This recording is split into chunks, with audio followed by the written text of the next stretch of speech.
Hello, family. 1 Kings chapter 15. In the 18th year of Israel's king, Jeroboam, son of Nebat, Abijam became king over Judah, and he reigned 3 years in Jerusalem. His mother's name was Maacah, daughter of Abishalom.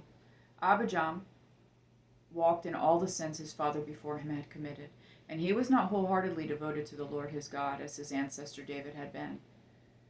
But for the sake of David, the Lord his God gave him a lamp in Jerusalem by raising up his son after him and by preserving Jerusalem. For David did what was right in the Lord's sight, and he did not turn aside from anything he had commanded him all the days of his life, except the matter of Uriah the Hittite. There had been war between Rehoboam and Jeroboam all the days of Rehoboam's life.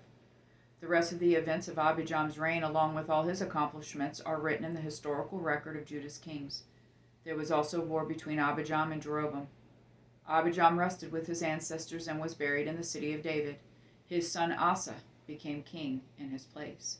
In the 20th year of Israel's king, Jeroboam, Asa became king of Judah, and he reigned 41 years in Jerusalem. His grandmother's name was Maacah, daughter of Abishalom. Asa did what was right in the Lord's sight, as his ancestor David had done. He banished the male cult prostitutes from the land and removed all the idols that his ancestors had made. He also removed his grandmother Maacah from being queen mother because she had made an obscene image of Asherah.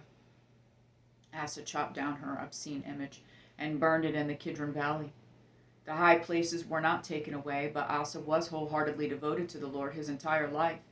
He brought his father's consecrated gifts and his own consecrated gifts into the Lord's temple, silver, gold, and utensils. There was war between Asa and King Baasha of Israel throughout their reigns. Israel's king Baasha went to war against Judah. He built Ramah in order to keep anyone from leaving or coming to King Asa of Judah. So Asa withdrew all the silver and gold that remained in the treasuries of the Lord's temple and the treasuries of the royal palace, and gave it to his servants. Then King Asa sent them to Ben-Hadad, son of Tabrimon, son of Hizion, king of Aram, who lived in Damascus, saying, "There is a treaty between me and you, between my father and your father. Look, I have sent you a gift of silver and gold. Go and break your treaty with King Baasha of Israel, so that he will withdraw from me." Ben-Hadad listened to King Asa and sent the commanders of his armies against the cities of Israel. He attacked Ijon, Dan, Abel, Beth, Maacah, all Chinnereth, and the whole land of Naphtali. When Baasha heard about it, he quit building Ramah and stayed in Tirzah.